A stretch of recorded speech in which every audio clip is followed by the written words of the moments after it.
My name is Kamil Szymanski. I'm a software developer at Westwing Home and Living. It's a German company.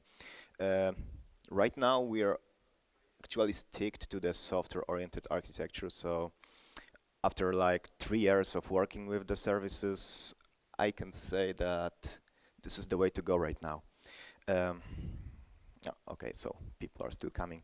Um, so right now I'm with the services for like 4 years or something like this. I started in the Calliope Interactive Media. This is the French company. We've been, actually when I joined there was already the infrastructure ready, so this is kind of funny way to learn, to teach that you can use the services. Then I joined the Shopgate. This is the German company located next to the Frankfurt, where actually we've introduced the services and then the microservices.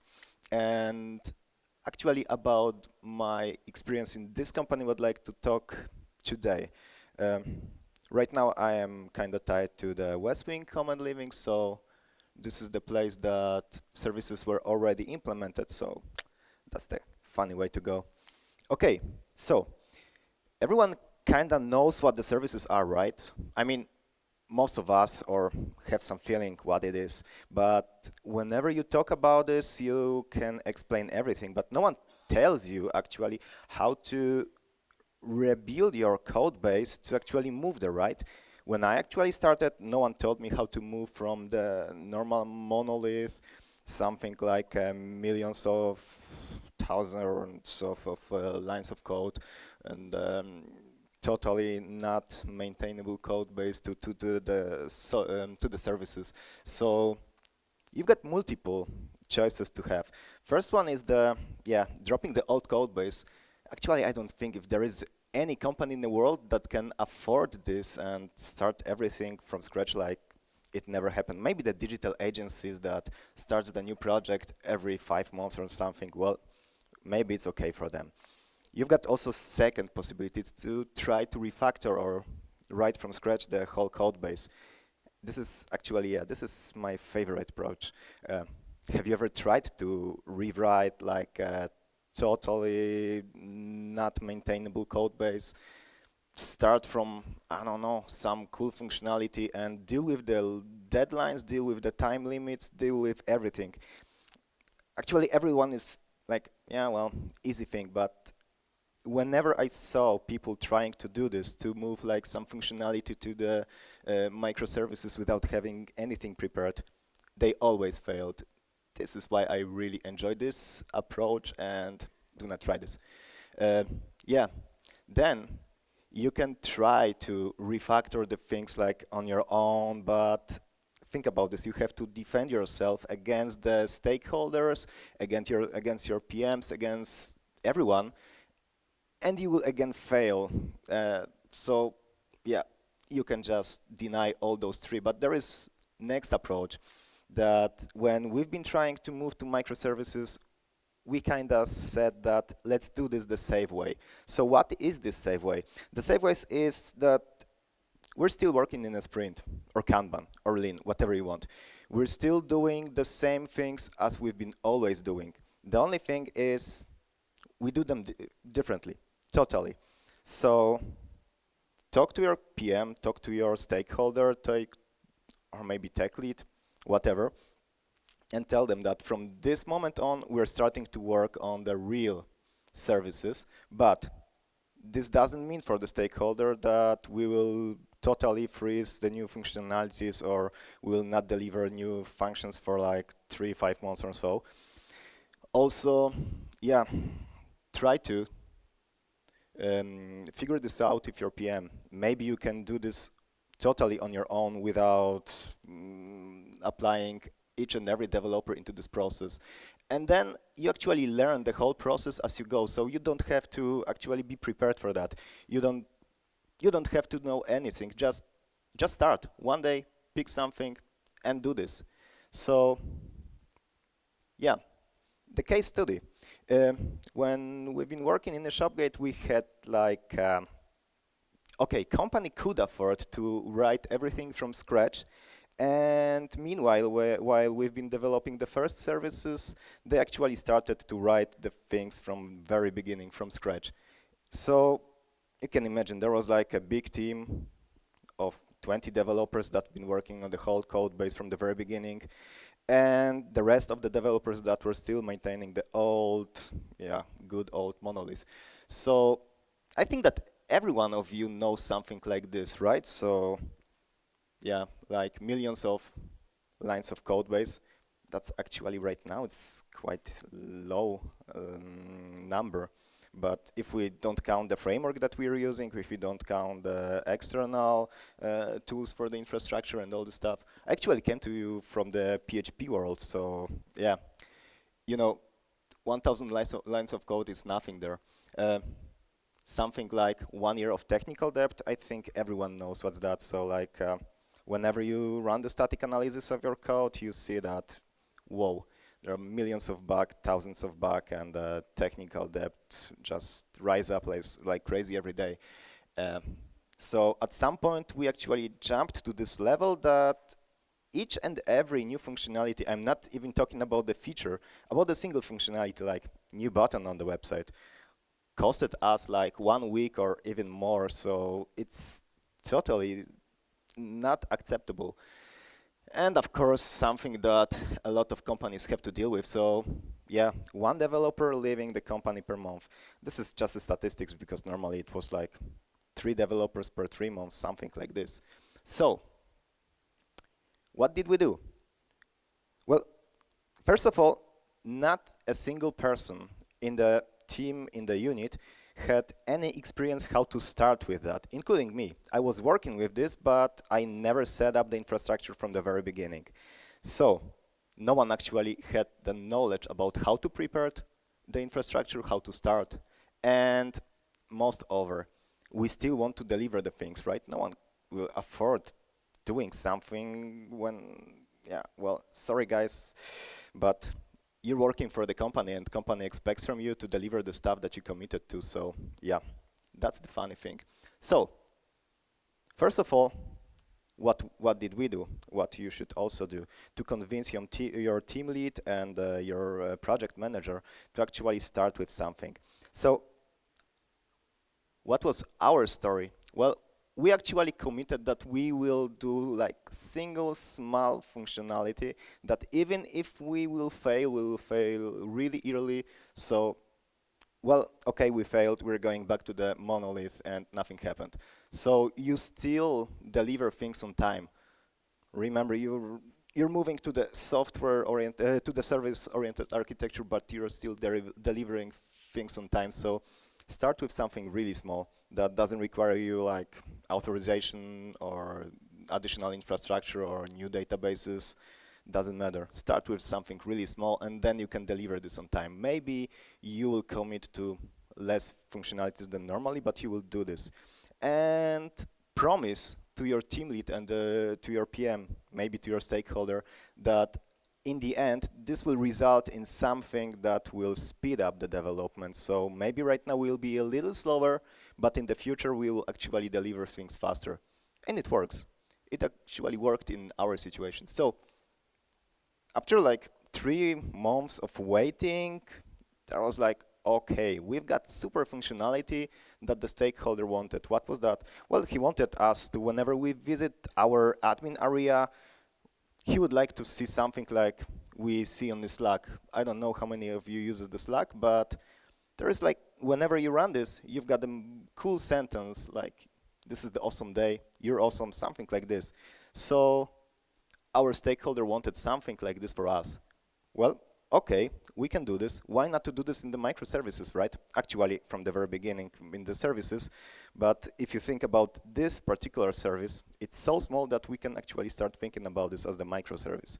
So, well, okay, sounds like a good plan, right? So, one simple task, we can finish that within one sprint. Okay, even as the service. Then the time that we'll spend on preparing everything will be justified because, well, we have to fill up the database with some sentences.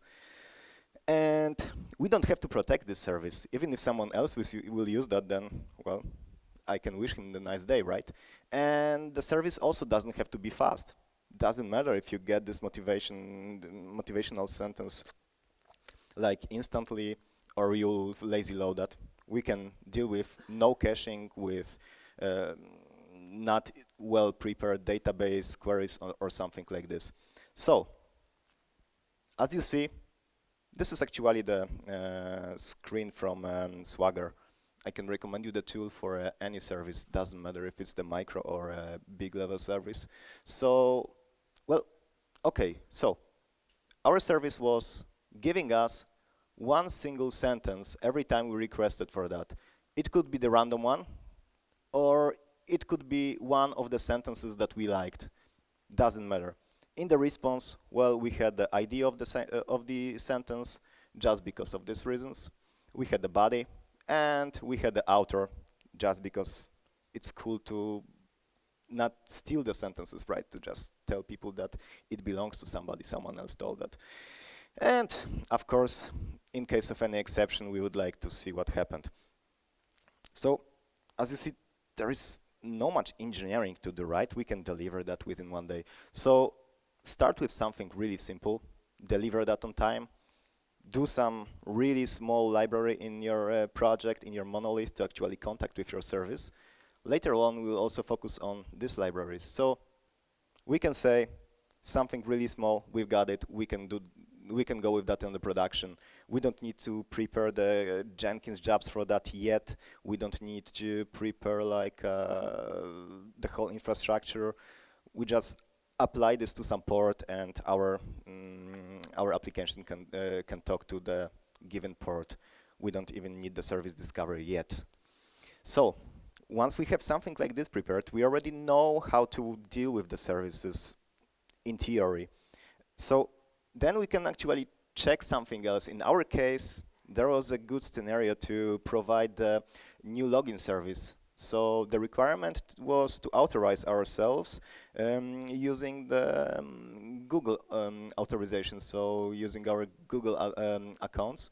So, okay, we can do this, right? In the monolith, we still leave the old authorization layer. We just add the simple if. Okay, so there is some parameter in the request. We forward this query to the service do the rest. But something like this already requires, forces us to use the authorization, right? We don't want other people to even deal with such a service, to even know that it exists.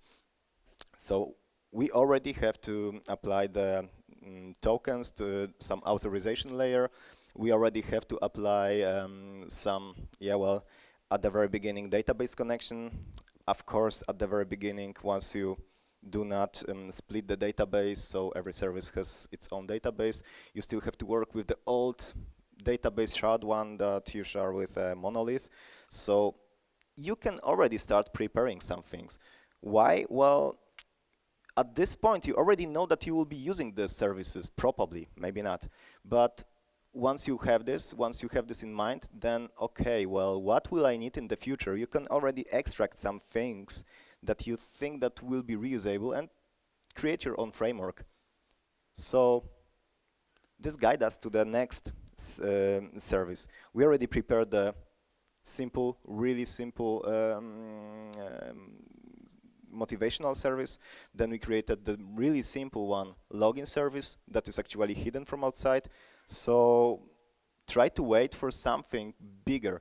In our case, we created the messaging service. Messaging service is responsible for sending the push messages to our mobile devices. So once again, our service needs the authorization, right?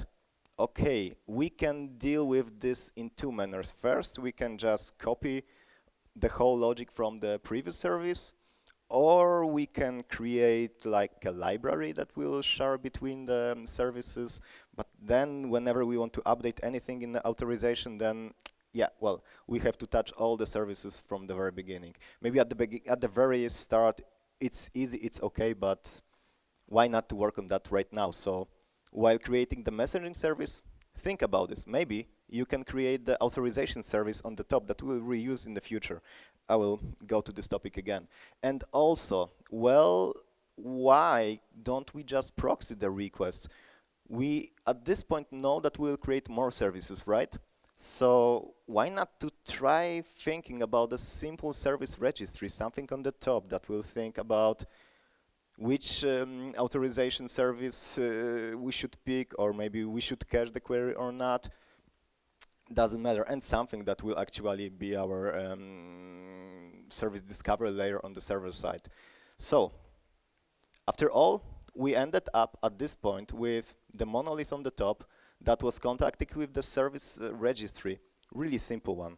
At this point, it just had 3 services to contact. Then we actually added the caching layer. Why? Well, especially because of the messaging. It could accept millions of requests per second, so most of them actually gave us the same results. Why not to introduce the varnish or, I don't know, Nginx? In our case, it was actually the Nginx that was dealing really well with caching the requests. And after all, the authorization layer. As you see, we skipped something that can be visible to the outside world, so we just authorized two simple services. Well, motivational service had its own database, messaging service could also have its own database. Well, here we had some troubles, but of course, you can always deal if you really want to.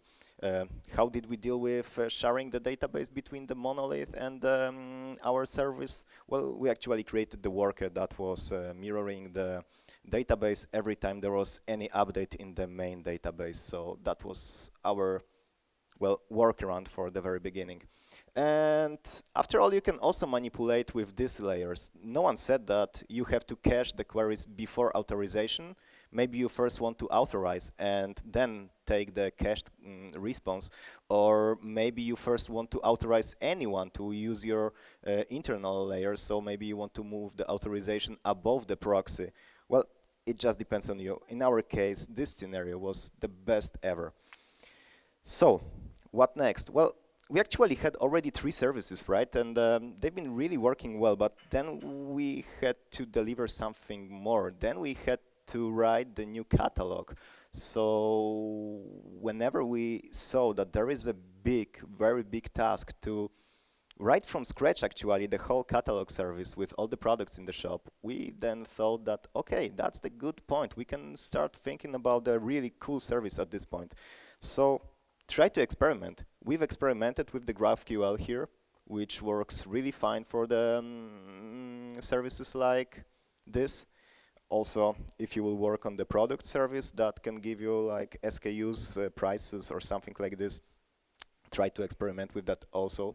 But some things are, every time when you deliver the new service, you have to automate them, right? So try to automate them already on the Jenkins side or whatever continuous integration system you're using. Then think about the service responsibilities. Why? Well, at some point you will understand when you're moving to the services that your service is doing too much. So possibly you can just decomposite it, like today there was a talk about the decomposition of the monolith, so think maybe you can decomposite the service already. Then think about introducing the message broker. Well, some of the services probably will start talking to each other, right? So why not to think about the RabbitMQ in the middle that will just consume and publish the messages that will invoke any functionality from other services? Just try anything. Just go forward. So about the moving forward, whenever we have the points, we have the layered infrastructure. So we already thought about the authorization layer. We already have the caching layer, we have the proxy layer. Think about the aggregation layer. Why? Well, your services shouldn't be aware about existence of other services. They should work totally alone. You know, this is this reactive point of view. So think about the aggregation layer, the layer that will be actually aware of other services that will simply communicate between them without these services to actually know about others. Then think about the responsibilities. Why? Well, That's pretty easy, and I think this even doesn't need any explanation. Well, neither one service should share the code base with other ones. Well, every service should always have its own code base. Of course, you can share the frameworks that you will use, maybe your own frameworks. Of course, you can use some libraries that will be the shared code base. Of course, if you're using the Node or in my case, it was the PHP, you can always use some libraries that you will create on your own. Just add them to the registry and just use them. And of course, this is very important point. Each and every service have to have its own database. Actually, at this point, you maybe even considered one thing. It all goes to the 12-factor application rules. So whenever you think about this, think also about the 12 factors. It will make your life easier. And of course, think about your service registry. You already should have this at this point. It should be another service that is actually aware of authorization for other services, about where to find the services, and think about how to make your service always alive. I can recommend you to create, meanwhile, some health check services that will inform you whenever something goes wrong. In our case, health check services were applied on the two levels. First level was inside of every service, there was always the health check, as in the proper REST API it should be, and also there was always the Jenkins job that was querying the services if they're really alive and they're giving us the correct results. And then, when you've got some internal, very small services already prepared, think about the future. So, first of all, go micro. As you remember, there was a motivational service that was doing really small thing. I think we already can talk about the micro level in this case. So, think about the responsibilities of your service, try to decompose it, and go really micro.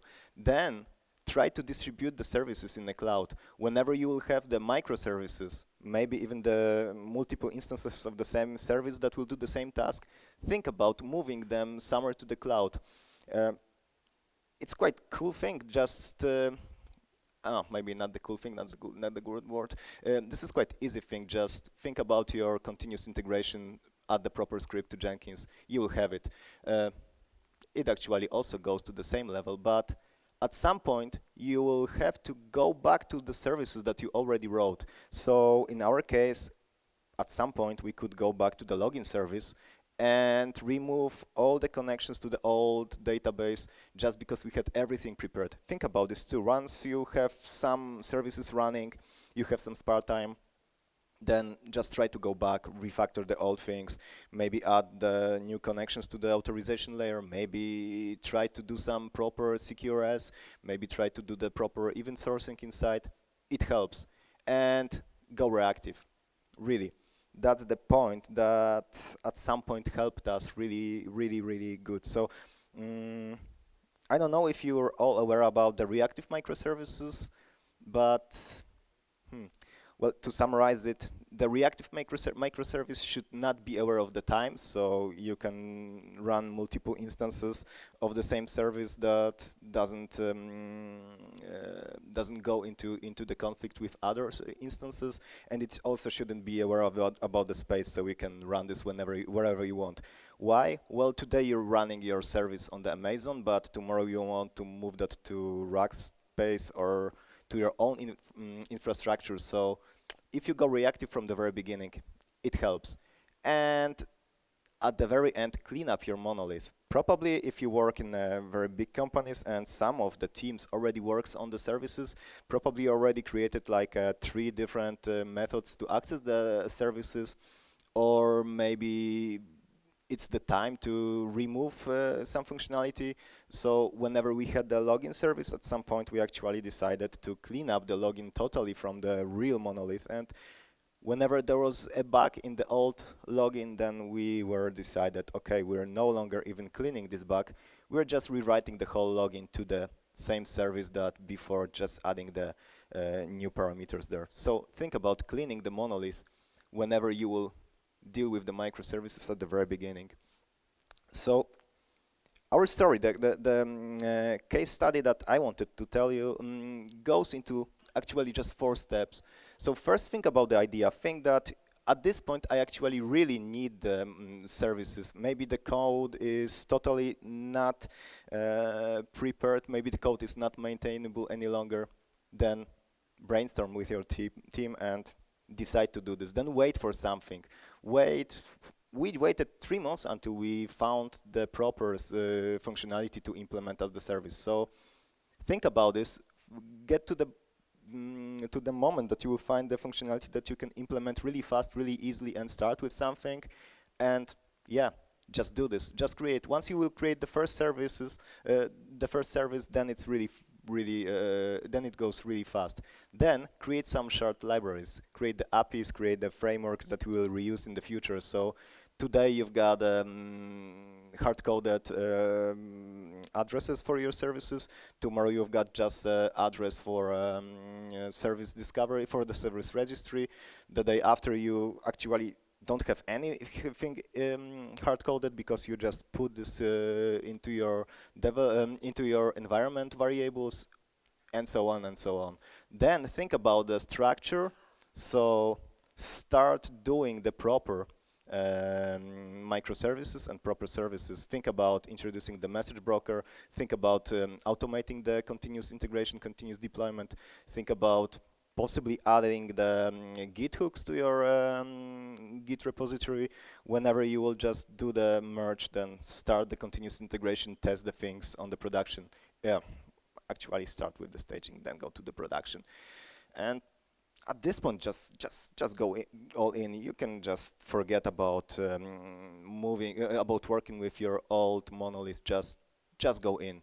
Whenever there is a new functionality, just stop developing that for the monolith. It will be easier.